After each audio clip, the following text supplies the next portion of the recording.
Munster looking to knock Leinster off their perch and progress to the final. My name is Mark, let's talk rugby.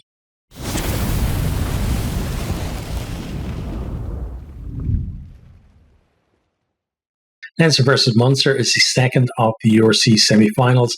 It's at the Aviva Stadium in Dublin on Saturday, 13th of May. Kickoff is 5:30 BST. We will start with the Leinster team. So fullback is Jimmy O'Brien, right wing Tommy O'Brien, centres Henshaw and Natai, left wing Dave Carney, halfbacks Byrne and McGrath, front row Mill, Kelleher, Alatoa, the second row Baird and Jenkins, the back row Deegan, Connors and Conan. The bench then, McKee, Healy, Clarkson, Joe McCarthy, Van der Fleer, Nick McCarthy, Frawley and Turner. The Munster team then, fullback is Haley, right wing Earls, centres Frisk and Crowley, left wing Daly, halfbacks Healy and Casey, front row Lockman, Barron and Archer, second row Klein and Byrne, back row Omani, Hodnett and Coombs. The bench then, Niall Scannell, Josh Wycherley, Salanoa, Fineen Wycherley, O'Donoghue, Cronin, Rory Scannell and Kendall. Okay, so team news. Leinster, 7 changes from the side that beat the Sharks. We've got Jimmy O'Brien in the full back, Tommy O'Brien onto the right wing, Robbie Henshaw returns at 13. We've got Ronan Kelleher and Michael Alatoa into the front row, Will Connors and Jack Conan into the back row. Cian Healy is covering loose head this week. He was covering tight head last week. Josh Van der Fleer and Kieran Frawley have dropped down to the bench. Thomas Clarkson and Nick McCarthy have come onto the bench. Munster then 4 changes from the side who beat Glasgow, mostly due to concussion actually. Keith Earls on the right wing in place of Calvin Nash. Ben Healy in at 10 as Jack Crowley moves to 12 for Fekatoa. Craig Casey in at 9 for Conor Murray. Tyg Byrne moves into the second row for R.G. Snyman. And John Hodnett comes into the back row at 7. With that, Peter O'Mahony moves to 6. Jack O'Donoghue, Neil Cronin and Rory Scannell come onto the bench. And R.G. Snyman, Conor Murray, Malachi Fekatoa and Calvin Nash are all out due to concussions picked up against Glasgow. The teams met twice this year in the URC, first in round 6. It was Leinster 27, Munster 13. So Leinster were leading 7-6 at half-time after a Scott Penny try. Gavin Coombs' try then gave Munster an early lead in the second half, but then Leinster scored 3 second-half tries from Sheehan, McGrath and Russell for a bonus point win. Then round 10 was an even closer affair. Munster 19, Leinster 20. Munster were leading 7-6 at half-time thanks to a Gavin Coombs try. So he scored in both games against them this year. Second half tries then from Penny and Sheehan during a period when Leinster were actually down to 14 due to yellow card for Deegan. I think Deegan just about came back on, I think, around the time that Sheehan got the second of those tries. Then Campbell try made it a 1-point game, but there was a misconversion for Munster. Real good chance for them to get ahead because there was no scores then in about the last 20 minutes. Leinster going on to win. In terms of stats for the season then, Leinster finished first, Munster 5th on attack. Leinster 580 points to Munster's 470. Tries scored 84 to 65, which is more than a try a game in Leinster's favour. Offloads 149 to 193 shows, how much Munster's attack has evolved. They're going to be the ones going for the offloads, I think, tomorrow.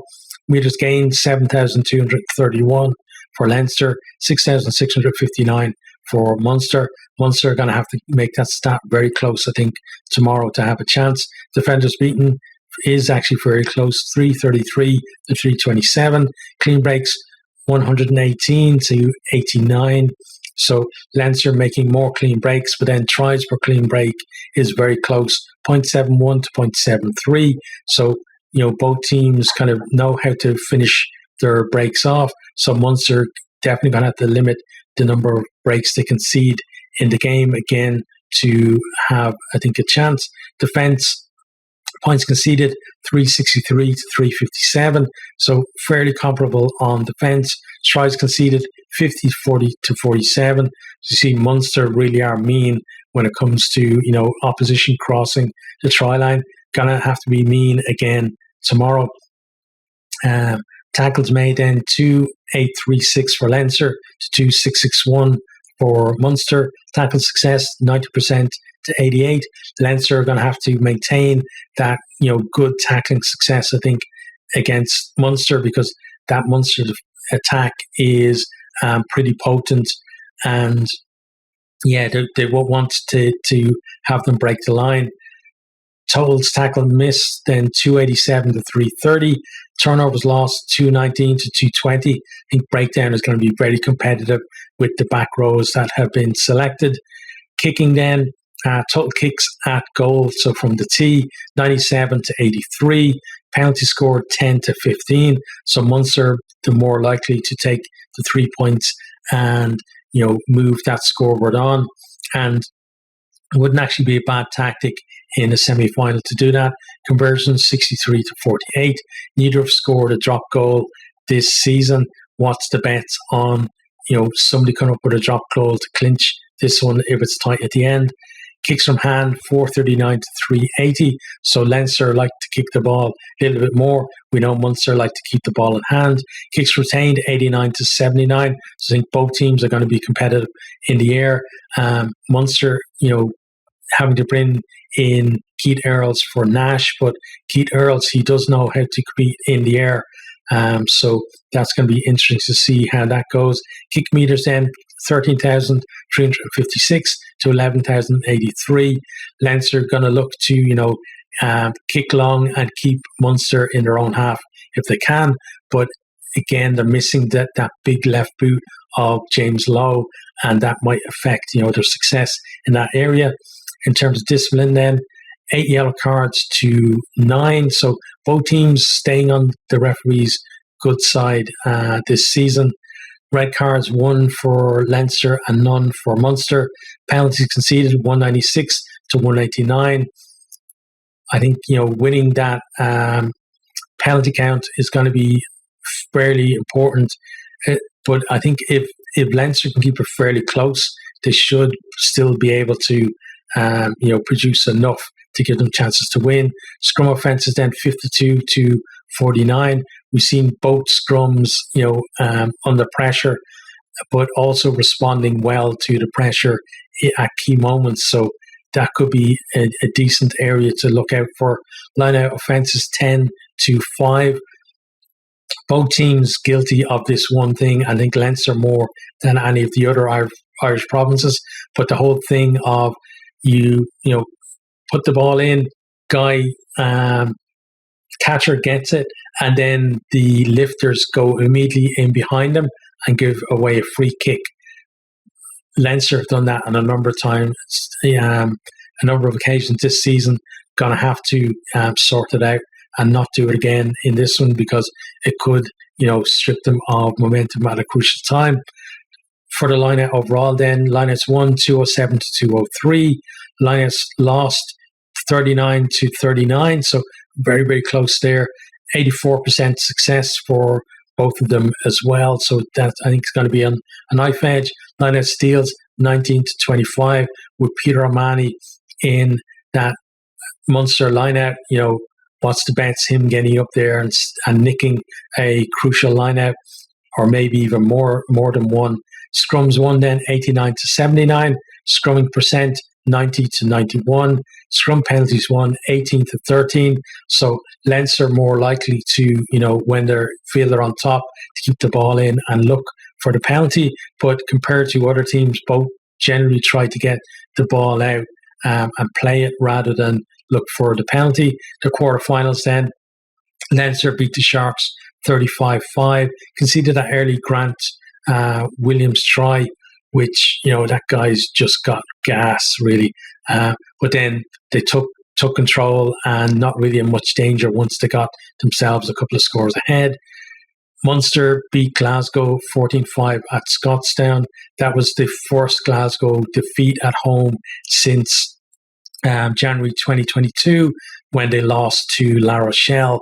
So, they know how to win, in places that feel like a fortress to other teams. They held out early on. They took their chances very well. Glasgow were still competitive after that red card for Tom Jordan. But, Munster, just a really great performance from them to, deny them any kind of real momentum to get back into the game. And I felt they managed it fairly well towards the end as well.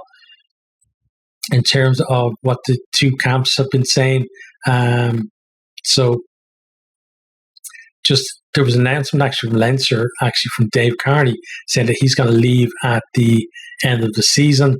But so there was some praise coming from him, from the likes of Leo Cullen. But Leo was also saying that they're going to be wary of Munster, as Munster now have a singular focus. They've only got the URC at the moment. They don't have the distraction of the Champions Cup or the Challenge Cup, and it's been kind of grinding on this Leinster team week to week, and hence the changes that have been made. Also said that every week is challenging, but each team is a different challenge, and they have to be treated as differently and approached properly as well. He said it's good to have some fresh energy coming into the side, and a derby against Munster really will focus the mind immediately. Players also, from both sides competing for Rugby World Cup spots, a lot of head-to-heads, trying to outshine your opposite number and make it into that squad. He said that it's a great rivalry with Munster and it's going to be a great occasion. For Munster then, Stephen Archer has been talking. He said that the Champions Cup loss to the Sharks was a big turning point for them in their season. It really was like a kick up the ass for them, really. They pulled up the sleeves, had a lot of work-ons before going to South Africa for those final 2 rounds of the regular season. He was injured earlier on in the season, and now he's feeling refreshed, having come back. He said that, they soaked up a lot of pressure against Glasgow in that first 20 minutes, and being able to do that was a turning point. And then there was a big momentum shift when they scored from their first chance as well. He said that they've gone to some tough places and won, and that's given them some momentum and confidence. He also said that the 2 games against Leinster were close, and Munster have improved a lot since then.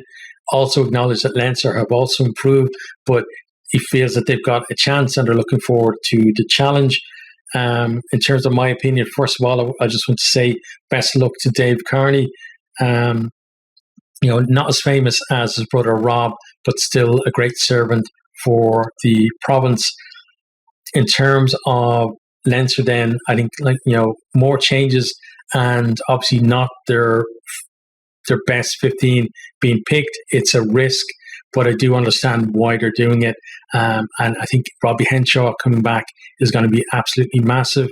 But I think both, for both teams, really, the back rows really are going to have to stand up and be counted. And whoever can do that best is probably going to sway the result. In terms of Munster then, going to need to be on top early on, I think, build a bit of a score if they're going to go on to win.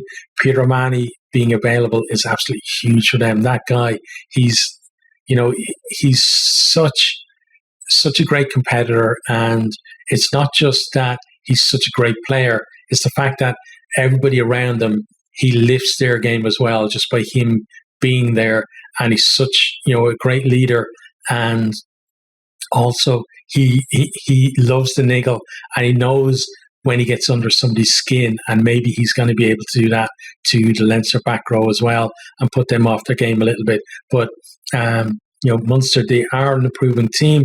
I think this might be a season too early for them. I think next year they're going to be an even better team, and probably will be at this stage competing possibly on both fronts in Europe. Certainly, if they continue in the vein that they have this season, I could see at least a European semi-final for them next year. Should be a huge crowd from Munster coming up to the game as well, which can be a big factor to when we know that they're going to hand out flags as well before the game for both sides actually, but seeing that sea of red could be intimidating to the Leinster players as well. For me, I'm obviously backing my native Leinster to win, but you're not going to hear any sour grapes from me if Munster get knocked out. I'm not the type of supporter that kind of begrudges success to the other Irish provinces. I'm a believer that, for Ireland to be strong, we need all of the provinces to be as strong as they possibly can be. So I'm not going to, you're not going to hear a bad word from me if Leinster lose. I never complain about referees or anything like that. So there's no worries about that. But I think this is going to be a hell of a game.